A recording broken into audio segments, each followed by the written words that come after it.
Hi guys, so this is Sherry May Venezuela and the name of my vlog at YouTube channel is Yang Vlog. So welcome to my vlog, ganun.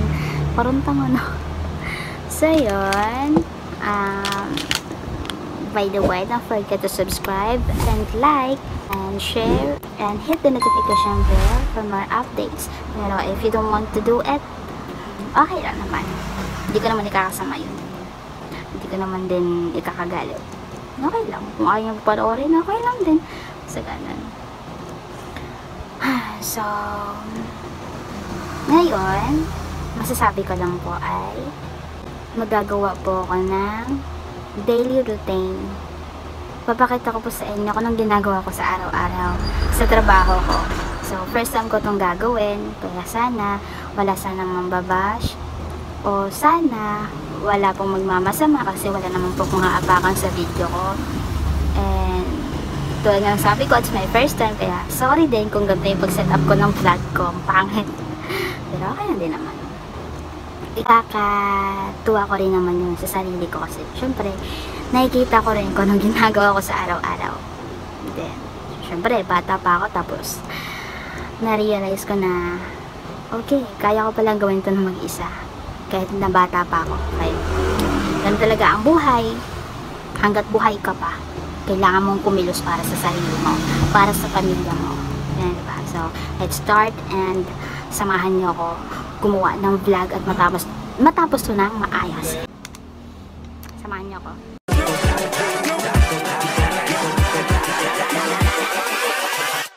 Hold up.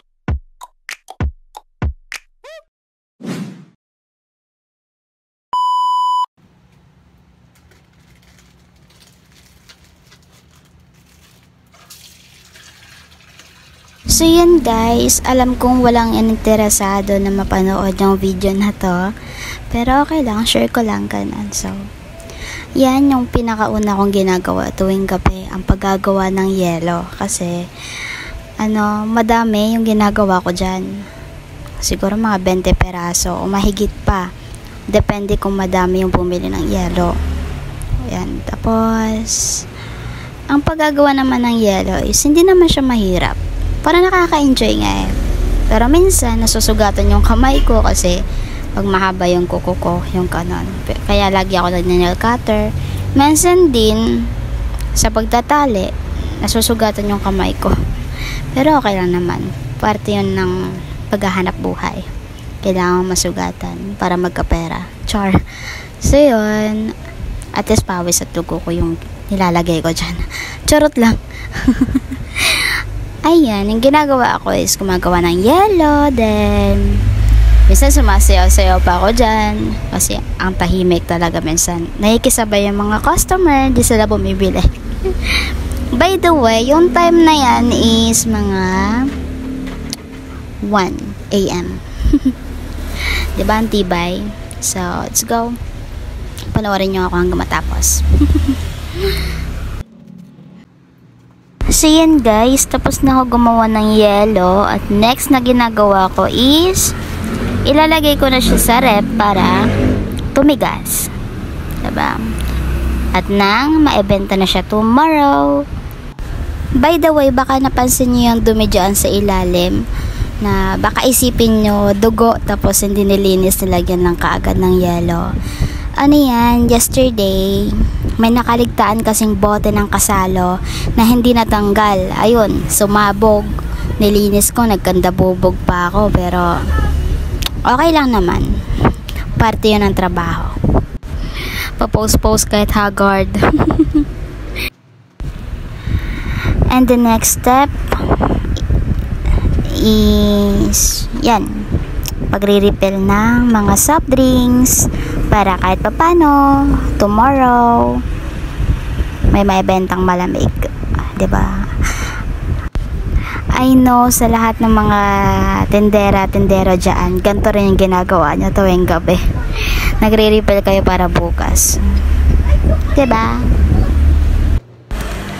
Bumibitaw ang mahinahon ako, bye. At yan, tapos na po ako mag-refill ng mga soft drinks. At yung mga tinapay kailangan kong ipasok sa loob kasi may mga mababait. Uy! Nasagi si mannequin. Char. For sale. By the way, hindi lang sari-sari store. Oh, tama ba? Or mga pagkain yung mga benta namin dito. Meron din mga damit, sapatos, jackets, or mga utensils, mga gamit sa bahay. Diba? Apaka the best. Assorted. Yan. I'm done. Ipasok yung mga tinapay sa loob. And now, nagbibilang na po ako ng pera. Yung sale ng tindahan. Quiet na natin kung magkano yung sale para for safety. Char.